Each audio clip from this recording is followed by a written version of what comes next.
kasih Tuhan, sehingga kami berada di tempat ini untuk kami selalu memuji menyembah Engkau. Karena itu semua Tuhan kami serahkan di bawah tangan. Kami percaya kuasa kasih tak akan Tuhan. Kasih selalu menyertai kami. Kami serahkan ibadah hari ini dari awal sampai akhir. Tuhan, berarti kami semua yang berada di tempat ini dengan kuasa Roh Kudus. Terima kasih. Kami serahkan dalam nama Yesus kami mengucap syukur dan berdoa. Haleluya. Amin. Kita akan pujikan satu puji. Haleluya. Siapkan hati kita untuk kita masuk dalam hadirat Tuhan lebih lagi dan lebih lagi. Haleluya. Terima kasih. Terima kasih.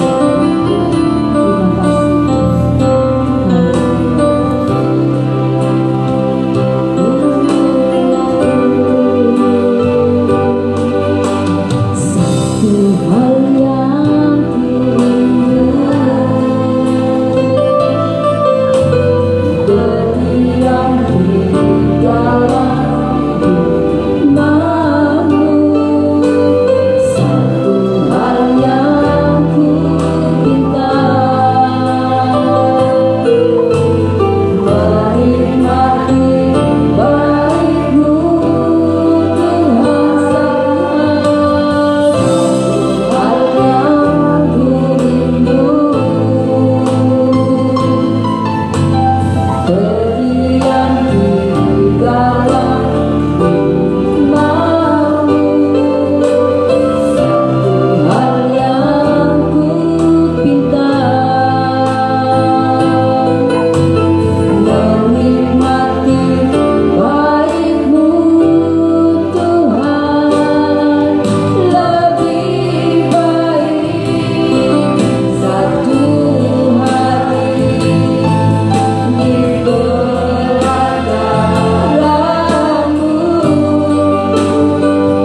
Terima kasih Tuhan, saat ini kami siap memuji Engkau. Dalam nama Yesus, yang siap memuji Tuhan katakan. Yang siap memuji Tuhan katakan. Puji Tuhan. Haleluya.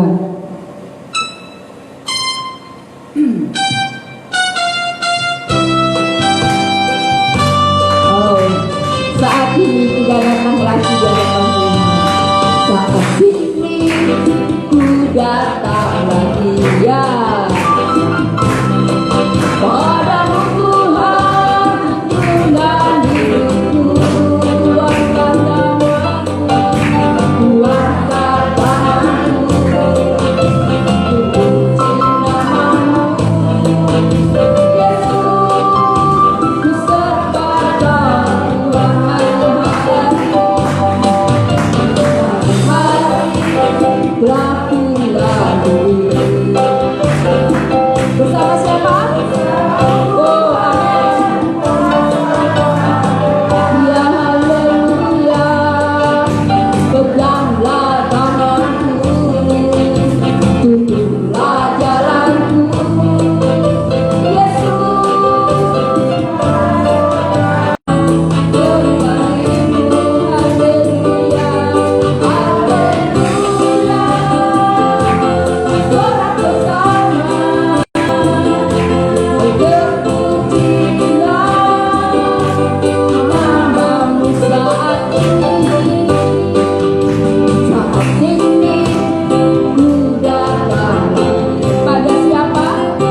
Katakan pada siapa? Oh, amin.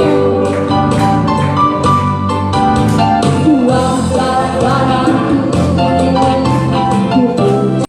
Katakan Yesus, ku sembah hari-hari, hari-hari laku lalu. Katakan saudara, bersama siapa? Bersamamu Tuhan, ku rasa bahagia ya. Peganglah tanganku, tunjuklah jalanku. Yesus, balas segalanya. Haleluya, haleluya. Sorak bersama, haleluya. Glorified, haleluya, haleluya.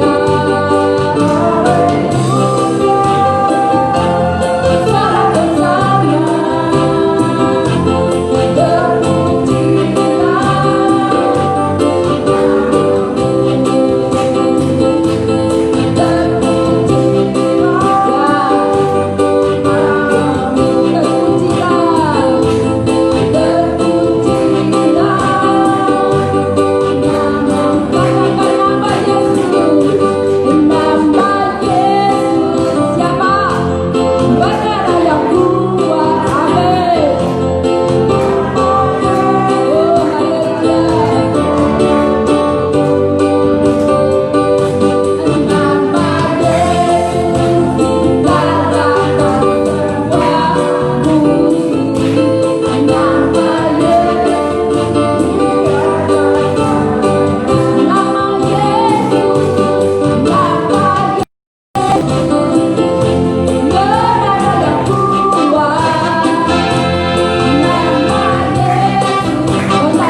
puji Tuhan.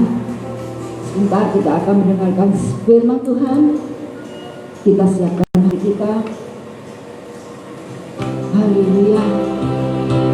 siapkan hati kita untuk mendengarkan suara Tuhan lewat hamba-Mu yang sudah Tuhan urapi. Tuhan urapan Roh Kudus, hanya Tuhan yang selalu memberikan.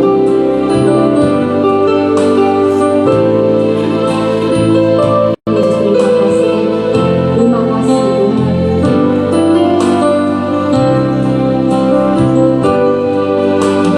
Penolong yang selalu setia, memenuhi keperluanku. Tak pernah Dia mengecewakan. Yesusku tak pernah gagal menolong. Penolong yang selalu setia, memenuhi keperluanku. Tak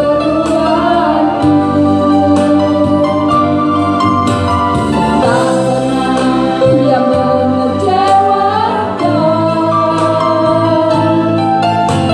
Yesusku tak pernah gagal. Segala berkat dapat ku tanggung dalam Dia yang memberi kekuatan. Tuhan Yesus penolong dan sahabat, tetap percaya Tuhan setia. Segala berkat dapat ku tanggung di dalam Dia yang memberi kekuatan.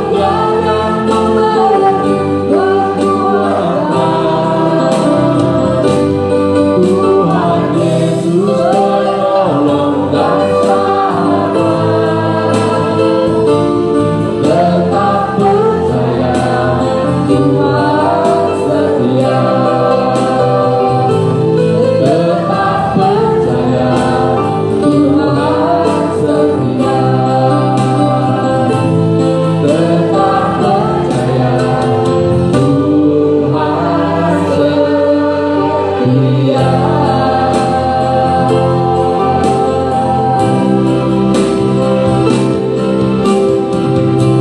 Ini pernyataan iman kami kepadamu Tuhan, bahwa kami akan tetap percaya kepadamu dengan situasi keadaan apapun, karena kami tahu Engkau Allah yang setia, Allah yang dapat dipercaya dalam setiap kehidupan kami Tuhan.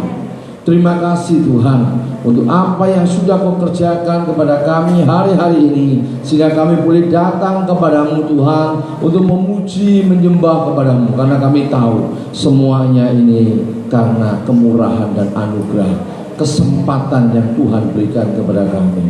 Terima kasih Tuhan. Tiba saatnya Tuhan kami akan belajar firman Tuhan. Biar Engkau mempersiapkan hati kami sebagai tanah yang subur di hadapan-Mu, sehingga setiap firman yang Kau tabur di dalam hati kami bertumbuh, berkembang dan berbuah-buah, sehingga melalui kehidupan kami nama-Mu dipermuliakan.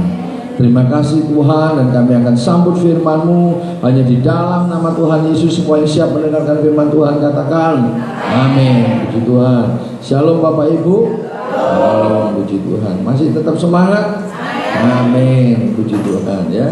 Hari ini firman Tuhan akan diambil dari Markus pasal yang ke-6 ayat yang ke-45 sampai yang ke-52.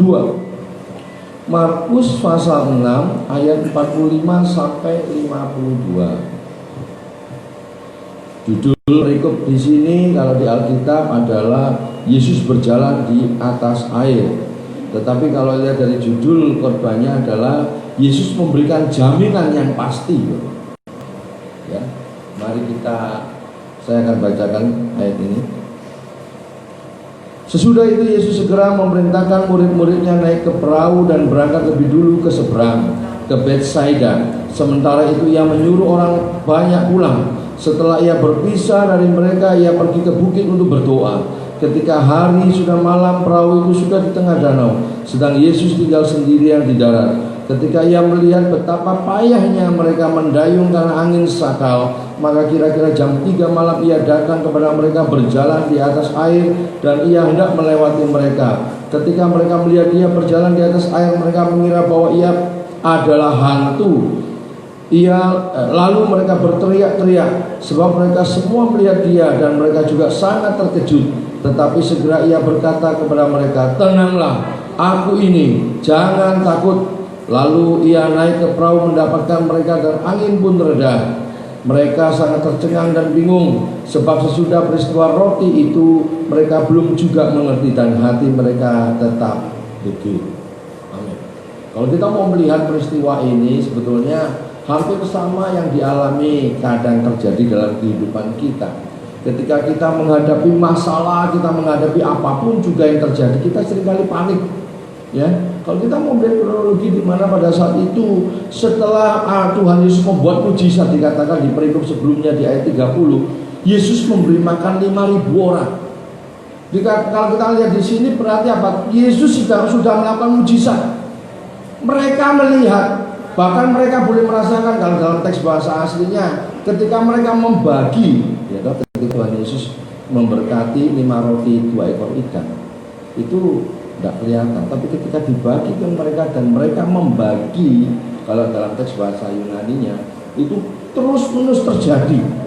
Mujizatnya apa? Ketika dibagi itu, saudara, berarti mereka mengalami bahwa loh, kok bisa banyak? Saya mungkin bawa banyak potongan roti, tapi ketika dibagi kok tidak habis-habis. Peristiwa seperti janda Sarfat, ya, minyak yang buli-buli tidak pernah habis, dialami oleh mereka. Nah, ketika peristiwa ini setelah terjadi mujizat itu, Yesus menyuruh mereka ke seberang, sedangkan Yesus berdoa. Ya, dengan kemanusiaannya Yesus doa. Banyak orang berpikir, lo katanya Yesus Tuhan, lo lapo berdoa, kan gitu ya. Yesus dengan kemanusiaannya memberikan keteladanan hidup kepada murid-murid dan semua orang yang ada di sana. Memang dia juga manusia, tapi dia juga Tuhan. Nah, di sini kita bisa melihat dengan kemanusiaannya dia menjadikan teladan hidupnya, supaya murid-muridnya melihat tetap konsisten berdoa, tetap datang pada Bapaknya, membangun hubungan dengan Tuhan. Di sini kita bisa melihat sebetulnya apa? Tuhan sedang memberikan contoh kepada kita supaya kita terus menerus membangun hubungan dengan Tuhan. Makanya saya katakan membangun hubungan dengan Tuhan seperti membangun hubungan suami istri. Orang bisa mengerti pasangannya, orang bisa tahu apa yang dimaui oleh pasangannya dari mana ketika dia intens terus, ada hubungan terus menerus sehingga dia mengerti. Contoh paling gampang ketika ditelepon, "Halo, sopo iki lho, lali, aku iki bojomu lho." Nah, sedangkan pacar aja, "Halo, sudah tahu ada apa yang langsung." Kecuali nggak tahu lagi kalau ada orang tuh begitu, "Halo ya," gitu, repot itu.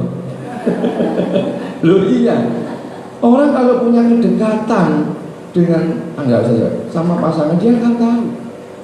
Kecuali saya pernah terjadi kesalahpahaman sama temennya Bu Marta, kan gitu. Ngomong-ngomong cerita-cerita dari Banyuwangi, nanti ketemu di Bali ya, ini. Mari gitu saya tak pikir dulurku, saudara. Barang gitu salam buat gambleh, kaget saya. Gitu, saudara. Ini saudara saya kok ngomongnya ada istilah gambleh. Setahu saya saudara saya tidak pernah ada begitu ya. Saya dikira tertawa gitu waktu itu. Itu temennya Bu Marta, walah gitu. Memang waktu itu handphonenya Bu Marta lagi tidur di kamar gitu. Handphonenya bunyi, tak terima. "Oh, saya dari saudara saya." Namanya kok ya persis panggilannya begitu. Oh ya, cerita ngalur ngidul, wah panjang lebar. Terakhirnya yaitu kan tadi yang membuat saya kaget. Salam buat gambleh, kaget saya. Ternyata lebih saja terjadi, saudara. Saya ini sudah kaget, suaranya nggak kayak dulurku yo, tapi lihat namanya kok sama begitu. Benar, saudara, kena salam buat gambleh itu saya membuat kaget. Benar. Ya, jadi apa? Kembali lagi kalau kita mengerti Tuhan, bisa saja kita salah paham dengan Tuhan, bisa. Dan ini terjadi kepada murid-muridnya. Ketika Yesus berdoa dan kemudian mereka disuruh ke tengah, mereka menghadapi angin sakal. Ya, di Matius dijelaskan, bahkan di Matius dijelaskan sampai ada peristiwa Petrus berkata, aku mau jalan. Kalau memang itu engkau Tuhan, aku mau jalan dengan imanku. Di sini nggak dijelasin. Di Injil Yohanes malah singkat sekali saja. Tetapi kita bisa melihat bahwa apa? Kadang Tuhan izinkan peristiwa demi peristiwa, masalah demi masalah itu terjadi dalam setiap kehidupan kita. Sehingga kadang-kadang kita panik kalau kita lihat di sini, mereka capek, mereka berusaha mendayung sampai ke seberang. Dan Tuhan tahu. Tapi Tuhan ketika dia datang, dibilang apa? Hantu kan begitu. Ya kan, kadang-kadang kita bisa salah paham seperti ini. Seperti saya tadi terima telepon, keliru sudah. Iya, bisa. Jadi apa? Makanya perlu intens. Bagaimana kita harus terus-menerus membangun hubungan dengan Tuhan. Apa? Melalui Alkitab. Ini loh surat cintanya Tuhan. Kita bisa mengerti ini firman Tuhan dari mana? Dari sini. Tuhan sayang kita dari sini. Ini buku panduannya. Kalau ada orang berkata Tuhan bicara kepada saya, tapi tidak sesuai dengan ini, maaf saudara, itu dari roh yang lain. Makanya hari-hari ini ajaran-ajaran yang mulai gencar. Bahkan mereka sudah memakai fasilitas YouTube, ya kan, memakai fasilitas macam-macam. Kelihatannya baik, bahkan yang diangkat dalam cerita-ceritanya termasuk pujian maupun dramanya itu update. Bahwa iblis bergerak, ini begini, kita harus berjaga-jaga. Tapi ujung-ujungnya, ya kan, kita bisa melihat ini sekarang ini, puji Tuhan, di sinode kita ini mereka sudah mulai terbuka.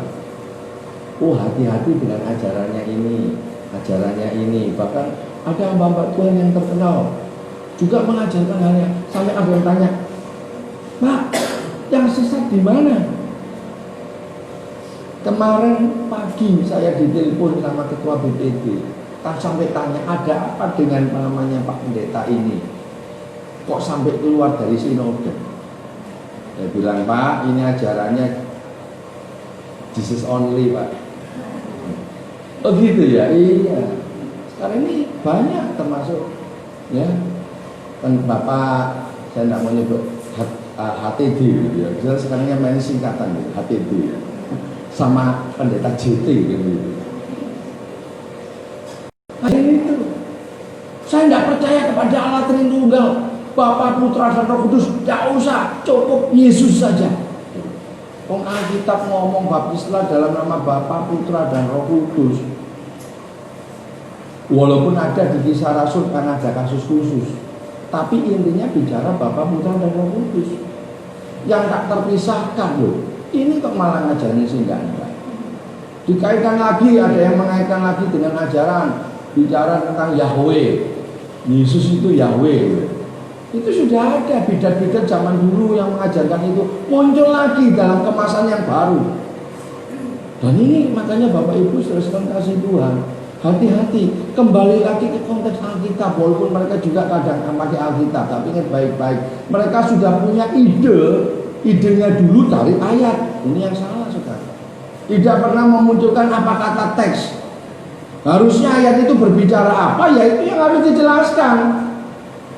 Nah ini yang terjadi, fenomenal yang terjadi. Makanya ini hari-hari ini kita harus baik-baik. Makanya moto di gereja kita adalah apa? Menuju pribadi yang sehat jasmani dan rohani, dan cerdas.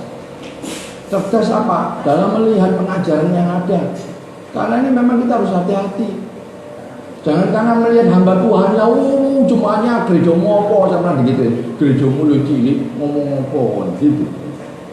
Saya bilang nggak apa-apa, kecil-kecil cabai rawit aja. You boleh ngomong saya gerejanya kecil, ya nggak masalah. Tapi yang penting saya memberitakan apa kata firman. Kalau kamu salah ya saya ngomong salah. Saya bilang gitu, walaupun kamu jemaatmu banyak nggak ukuran. Karena di dalam jemaat yang banyak belum tentu semuanya percaya Yesus kok. Dan kalaupun misalkan mereka percaya Yesus, upahnya sama, yang gereja gede sama gereja kecil podo, kok tak bilang gitu. Kenapa? Karena bicara tanggung jawab. Kamu punya jemaat banyak tapi tidak kamu openi. Ya, habis kamu upahnya mahkotanya mungkin dapat satu. Walaupun mungkin jemaat tidak banyak, mungkin bahkan ada gereja yang jemaatnya cuma 2 orang. Lu ada saudara. Tapi dilakukan itu setia, dia lakukan sungguh-sungguh. Itu lebih besar daripada kita-kita. Jadi tenang saja Bapak Ibu. Bicara seperti ini, jemaat banyak, itu bukan ukuran, kuantitas itu bukan, yang penting kualitas. Makanya saya terus terang aja banyak memilih pembicara-pembicara. Fokus kita adalah ini saudara, menuju pribadi yang sehat dan cerdas. Mungkin Bapak Ibu ada yang ala Pak kok gak lucu-lucu sih pendetone kan. Saya nggak ngundang Sri Mulat masalahnya saudara. Jadi tidak ada yang lucu. Ya jadi sini ini bicara pengajaran, buka wawasan. Roh Kudus berbicara, memberikan pencerahan, saudara. Kalau saya mau undang begitu, duduk gereja saudara, bikin aja ya panggungnya, sekalian musik rock di sini ya, sih kok ada di sini. Perwakilannya juga, apa fotokopinya juga kan begitu. Apakah kita enggak begitu saudara? Makanya melalui ayat firman Tuhan kita diingatkan. Kadang-kadang Tuhan izinkan peristiwa itu terjadi. Mereka harus mendayung. Capek, benar. Kadang-kadang kita diperhadapkan dengan situasi itu. Kita capek. Tuhan, kenapa ini terjadi? Habis ini selesai kok ada lagi. Habis ini selesai kok ada lagi. Kita nggak sadar. Sebetulnya Tuhan itu sedang mengingatkan. Kau lupa punya aku. Bayangin ya, kalau kita punya pasangan, ya, terus kemudian pasangan kita ini melakukan karepe dhewe tanpa pemberitahuan kepada kita, gimana perasaan kita? Kecewa ya. Wah, ya aku ini tadi bojomu iki apa dadi kipas angin ya? Lu ya gak dianggap, gak diajak omong, kan gitu ya. Nah, ini jadi istrimu atau suamimu yang selalu menemani di kau, tapi kamu nggak pernah mengajak bicara. Semuanya jalan sendiri, gimana perasaannya? Demikian kita dengan Tuhan. Ketika kita punya masalah, ketika kita apapun yang kita hadapi, kita mengalami sukacita, kita mengalami keberkatan, ya ngomong sama Tuhan, mengucap syukur. Dengan situasi keadaan apapun juga yang kita hadapi, mengucap syukur. Tahu kenapa? Karena Tuhan melakukan, mengizinkan kadang-kadang melalui masalah baru sadar. Kenapa? Supaya kita ini perhatian yang tadinya fokus ke yang lain-lain. Kadang-kadang iblis itu memakai suasana, saudara. Makanya trilogi serangan iblis salah satunya apa? Iblis memakai sistem dunia. Ini, ada ini. Orang jadi takut. Nanti ada ini loh. Nanti ini, devaluasi. Ada ini. Wah, itu semua jadi khawatir. Lupa ada Tuhan. Lupa kita punya yang menjamin hidup kita. Kita seringkali berkata, ya kan, semua baik, ya kan? Apalagi di awalnya, dari semula telah kau tetapkan hidupku dalam tanganmu, dalam rencanamu Tuhan. Ibarat kita ini sama Tuhan, sorry ya, misalkan orang tua kita ini sudah diasuransikan, kan? Mestinya 10 tahun terima duit, ada berkat, 10 tahun lagi ada duit. Tapi karena kita tidak pernah sadar atau mungkin lupa, akhirnya ketika kita mengalami apapun, kok orang tua saya tidak perhatian sama saya ya? Kok ada? Padahal sudah ada jaminan-jaminan yang diberikan. Tapi seringkali kita ini khawatir, kita takut karena apa? Keadaan. Iblis menyerang kita melalui orang-orang sistem yang ada. Situasi yang ada membuat kita takut, membuat kita akhirnya tidak fokus lagi kepada Tuhan. Lupa kita punya Tuhan yang hebat. Makanya Paulus berkata, jika Allah di pihak kita, siapa lawan kita? Nggak ada. Ini yang seringkali kita kadang-kadang gagal fokus, saudara. Kita lupa begitu. Ayat firman Tuhan seringkali didengungkan. Kita tahu sekarang bahwa Allah turut bekerja di dalam segala sesuatu untuk mendatangkan kebaikan bagi orang-orang yang mengasihi Dia, yang terpanggil sesuai dengan rencana Allah. Tuh, ini sudah jelas. Belum lagi rancanganku bukan rancanganmu. Loh ya kan? Bahwa akan memberikan rancangan yang penuh harapan, masa depan yang cerah. Loh jelas loh itu. Kurang apa lagi? Tapi kadang-kadang kita khawatir, takut itu. Dan ini dialami oleh murid-muridnya. Bahkan kalau kita lihat ada satu yang menurut saya membuat kita bersedia, itu 52. Sebab sesudah peristiwa roti itu mereka belum juga mengerti, dan hati mereka tetap degil, saudara. Di sini menunjukkan apa? Mereka sudah lihat mujizat. Mereka sudah melihat kuasa Tuhan, bagaimana Tuhan mengajar, berbeda dengan rabi-rabi yang lain, menunjukkan bahwa dia orang yang spesial. Kena masalah, bingung juga. Dan ini terjadi. Dan ini kita perlu tahu, kadang-kadang Tuhan izinkan masalah itu supaya apa? Kita fokus kembali. Contoh lagi, ibarat contoh kita mau ngasih tahu orang yang di bawah.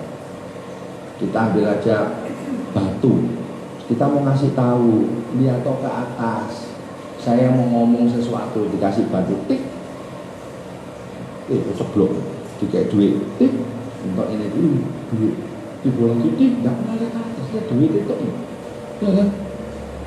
Jengkel diambil waktu gede, hidup kok, sokos ini kawasan gitu. Kadang-kadang Tuhan izinkan begitu sudah, supaya kita lihat. Fokus lagi sama Tuhan. Datang lagi sama Tuhan. Sadar kita punya Tuhan yang hebat. Kita punya Tuhan yang gak pernah meninggalkan kita, yang selalu ada buat kita.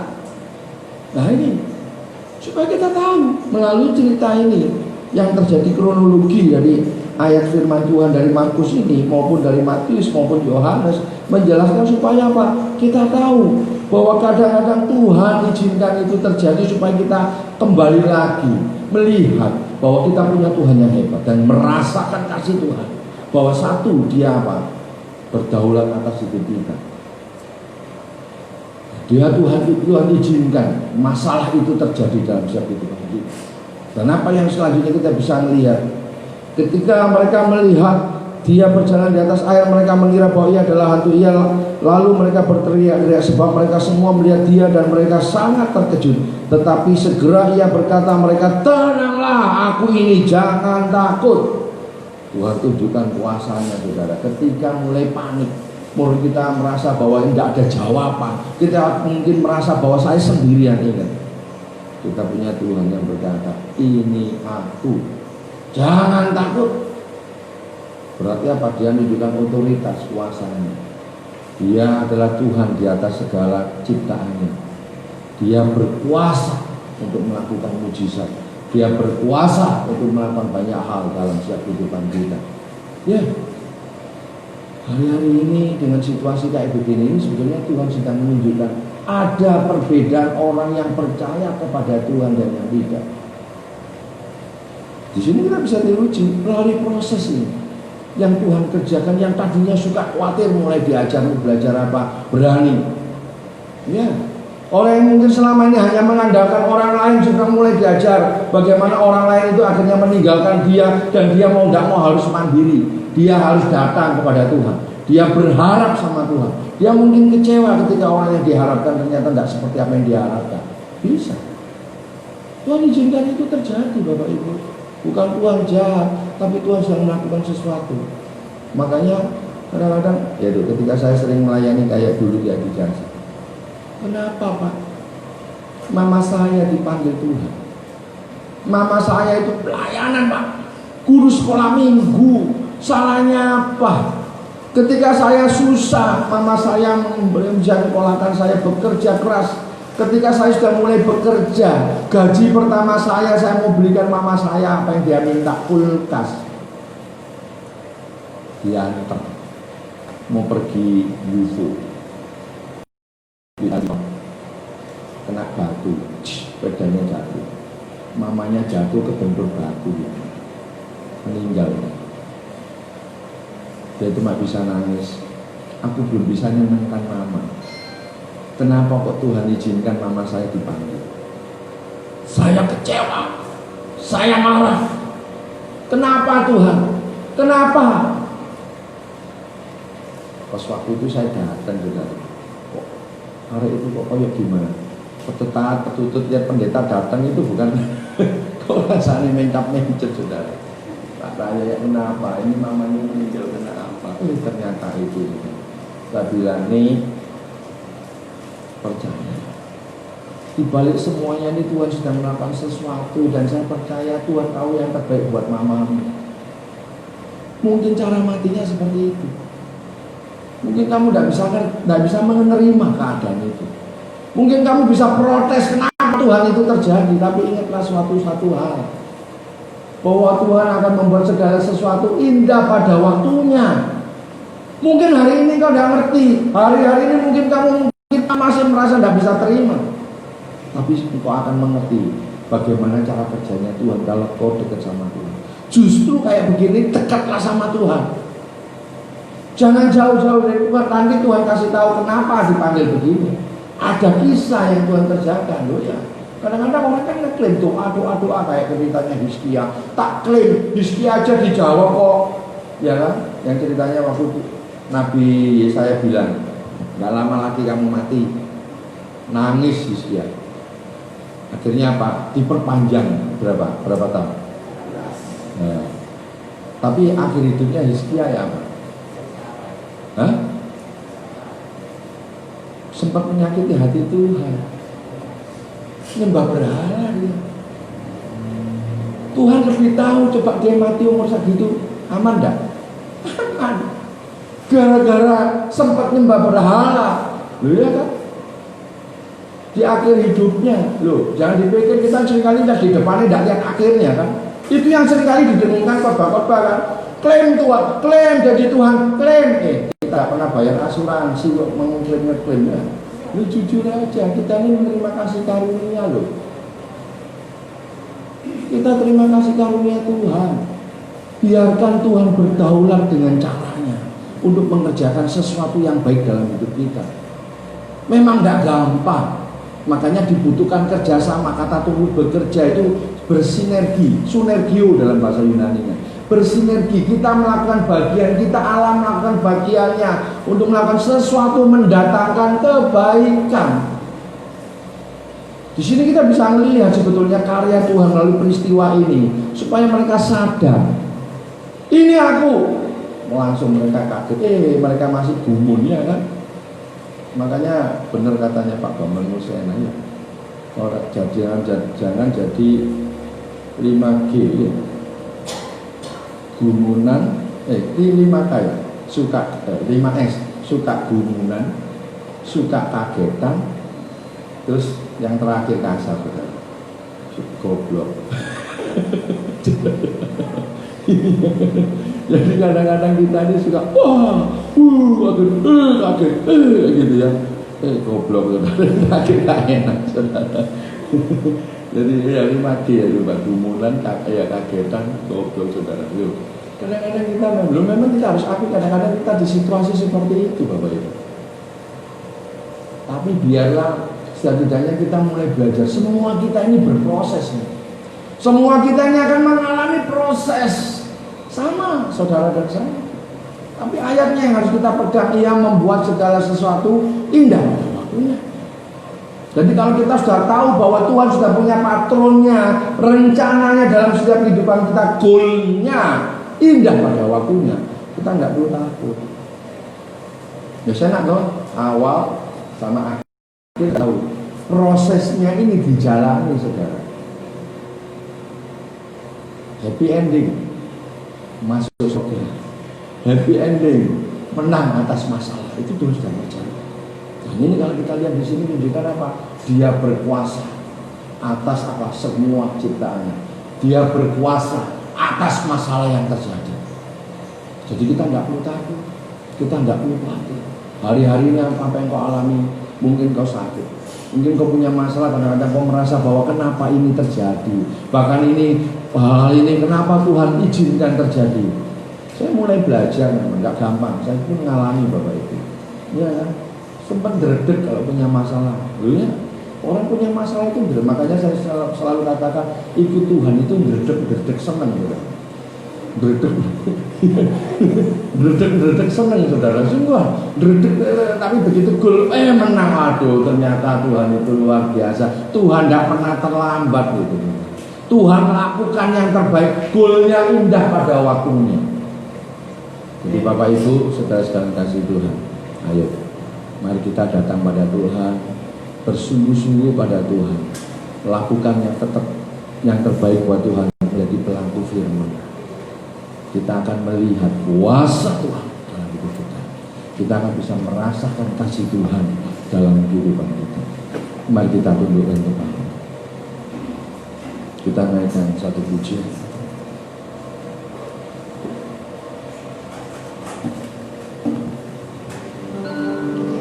Hidupku menggenapi firman-Mu, tanda mujizat sertai setiap langkahku. Kau bersamaku di dalamku, jadi bukti kebesaran-Mu. Hidupku menggenapi firman-Mu. Katakan dengan sungguh-sungguh. Tanda mujizat sertai setiap langkahku. Kau bersamaku di dalamku, jadi bukti kebesaran-Mu. Mari kita pakai beri katakan dengan sungguh-sungguh. Hidupku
Ajari kami untuk tetap percaya. Biarlah kasih-Mu mengalir, karena kami tahu firman-Mu berkata, di dalam kasih yang sempurna tidak ada ketakutan. Kami percaya, kami punya Tuhan yang tidak jauh dari kita. Kami punya Tuhan yang selalu ada buat kami. Kami punya Tuhan yang berkuasa, berdaulat atas hidup kami. Kami percaya Kau selalu memberi yang terbaik buat hidup kami, membuat segala sesuatu indah pada waktunya, turut bekerja di dalam segala sesuatu untuk mendatangkan kebaikan. Terima kasih, terima kasih untuk semuanya. Terima kasih untuk apa yang sudah Kau kerjakan dalam hidup kami. Biarlah Tuhan Kau melihat hati kami. Biarlah Kau mengerjakan sesuatu dalam hidup kami. Terima kasih untuk setiap kami yang hadir maupun yang melihat live streaming ini. Terima kasih untuk semua. Hanya di dalam nama Tuhan Yesus kami berdoa dan mengucap syukur. Haleluya. Amin. Silakan duduk Bapak Ibu saudara kasih Tuhan. Ya, saya akan bacakan pengumuman. Jadi Bapak Ibu selama tadi saya sempat ditanya sama Pak Satpam di sana, Pak, kapan ini? Tak pikir ini COVID test ya kan gitu. Apa Pak maksudnya Pak? Ternyata sudah kangen ada bakti sosial pengobatan gratis, saudara. Kapan? Tak bilang dokternya yang nggak berani, kita ini berani aja. Dokternya masih PSBB ya Pak. Nanti akan tiba saatnya, saya beritahu. Saya ingin tahu, tidak apa-apa kalau mau tes saya alatnya, tidak harus nunggu acara itu aja. Ya, jadi doakan biar semuanya cepat berlalu ya, supaya kita bisa mengadakan kegiatan lagi. Rupanya ada yang sudah menunggu-nunggu saudara, untuk kita boleh melakukan sesuatu yang baik, ya. Jadi puji Tuhan kalau kita, puji Tuhan kita sudah membawa, bisa dipercaya Tuhan untuk membawa dampak bagi sekeliling kita. Mari kita tetap bersemangat, lakukan bagian kita. Ini saatnya saudara, kita mulai memperkuat keimanan kita, hubungan kita dengan Tuhan. Nanti ada waktunya juga, kan semuanya ada waktunya kan, kita pengkhotbah. Ada waktunya nanti kita juga berbagi kasih kepada orang-orang yang membutuhkan. Untuk sementara ini ibadah masih tetap seperti ini, ya offline, tapi juga ada live streaming yang Bapak Ibu bisa lihat di Facebook Rumah Pemulihan, di Instagram Rumah Pemulihan. Kalau bisa buka Instagram, di like ya, supaya bisa jalan. Goalnya nanti bisa punya H2O TV gitu. Jadi Anda Bapak Ibu bisa lihat di situ ya, sehingga bisa dilihat siaran ulang atau siaran tunda di akun YouTube Rumah Pemulihan House of Healing H2O. Apabila ingin memberikan persepuluhan bisa langsung ke sana atau bisa disalurkan ke rekening BRI atas nama DB House of Healing. Untuk persembahan bisa di kota atau juga mungkin nggak sempat di rekening ini. Ya, oke. Mari kita akan baca pengakuan iman rasuli. Mari kita bangkit berdiri Bapak Ibu.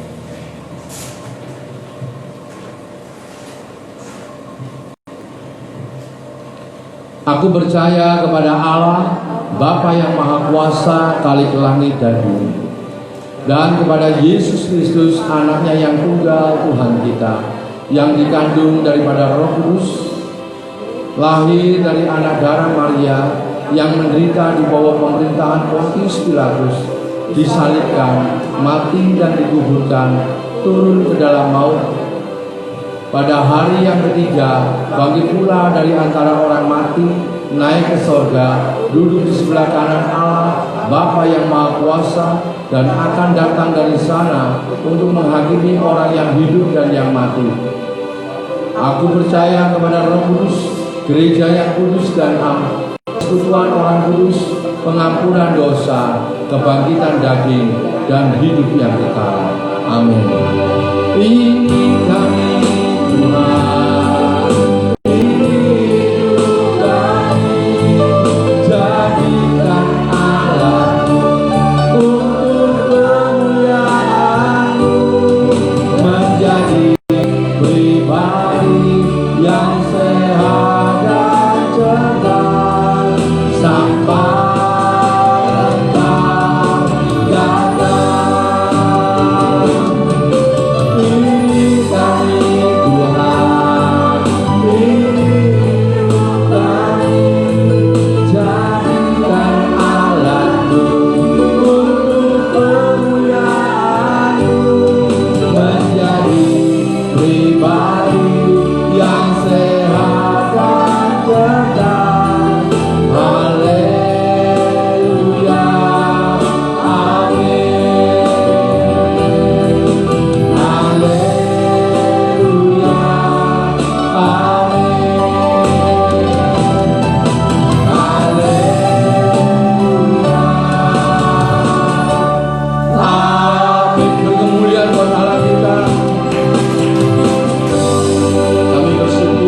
pimpin ibadah kami mulai dari permulaan, pertengahan, hingga akhirnya. Biarlah hanya nama-Mu saja yang ditinggikan dan diagungkan. Sebentar kami akan berpisah satu sama lain. Dengan perlindungan penyertaan-Mu Tuhan, mengantar kami sampai di rumah kami dengan selamat. Baik saudara-saudara kami yang ada di rumah, Tuhan, penyertaan-Mu sungguh sempurna buat mereka. Terima kasih Tuhan untuk semuanya. Dan sebelum kami berpisah, kami menaikkan doa syafaat kami untuk bangsa dan negara kami, Republik Indonesia. Tuhan, lawat negeri kami, pulihkan bangsa kami ya Tuhan dengan situasi keadaan ini. Dan Tuhan, lalukan dari orang-orang yang hendak merongrong ya Tuhan kedaulatan NKRI. Biar Tuhan nyatakan, gagalkan dalam nama Yesus. Tuhan, sadarkan mereka bahwa kembali lagi ini adalah milik bersama. Tuhan, pakai pemimpin kami, mulai dari Bapak Presiden, wakil semua staf menteri, pejabat tertinggi hingga yang terendah yang ada di pusat maupun yang ada di daerah. Berikan kekuatan, kesehatan, hikmat daripada Tuhan dan takut akan Kau, supaya mereka boleh bergerak maju melakukan sesuatu hal yang benar sesuai dengan kehendak untuk negeri kami. Pulihkan pemulihan untuk bangsa kami, pemulihan untuk ekonomi, pemulihan untuk segala bidang yang ada di negeri kami ya Tuhan. Terutama anak Tuhan yang duduk di eksekutif, legislatif, yudikatif, pakai mereka, sadarkan mereka untuk melakukan sesuatu yang terbaik untuk kemuliaan nama Tuhan. Kami juga berdoa untuk para hamba-hamba Tuhan, jemaat Tuhan yang dalam minggu-minggu ini mereka juga melakukan aktivitas ibadah mereka. Tuhan, lawatan-Mu buat ibadah mereka, lawatan-Mu dalam setiap keluarga mereka, rumah tangga mereka, berkati mereka, penyertaan-Mu sempurna dalam setiap kehidupan mereka, sehingga mereka boleh merasakan kasih Tuhan, melihat kuasa-Mu, pembelaan-Mu dalam setiap kehidupan mereka, dan mereka akan selalu bangga mengucap syukur kepada mereka. Kami juga berdoa untuk tempat ini untuk memfasilitasi kami untuk kami bisa beribadah. Tuhan, berkati kehidupan rumah tangganya, istri, anak dan cucunya, kekuatan, kesehatan Tuhan nyatakan. Juga pegawai yang ada di tempat ini Tuhan, berkati supaya Tuhan mereka juga merasakan kasih Tuhan. Terima kasih Tuhan, berkat-Mu untuk pekerjaannya semuanya Tuhan boleh berjalan dengan baik untuk kemuliaan-Mu. Kami juga berdoa untuk tetangga kiri kanan muka belakang di RW 14, RW 15, berkati mereka semuanya juga supaya mereka boleh merasakan kasih Tuhan. Di mana ada gereja menjadi berkat, di mana ada gereja benar-benar hadirat-Mu nyata, mereka boleh merasakan kebaikan-kebaikan Tuhan. Mereka boleh melihat sampai waktunya Tuhan panggil untuk menjadi alat kemuliaan-Mu. Terima kasih Tuhan, terima kasih. Kami juga berdoa untuk setiap rencana-Mu Tuhan di gereja ini. Rancangan-Mu Tuhan, campurkan. Kami hanya menyerahkan semuanya karena visi misi adalah datang daripada-Mu, untuk kami boleh melakukan sesuatu yang baik, yang terbaik dalam hidup kami, untuk benar-benar gereja ini menjadi mercusuar, gereja ini menjadi berkat bagi orang-orang yang ada di sekitarnya, untuk kalau Tuhan percayakan bagi kota Surabaya. Terima kasih Tuhan, terima kasih. Mari saudaraku, angkat kedua tanganmu sebagai tanda kau hanya berharap dan bergantung pada Tuhan. Sekarang terimalah dan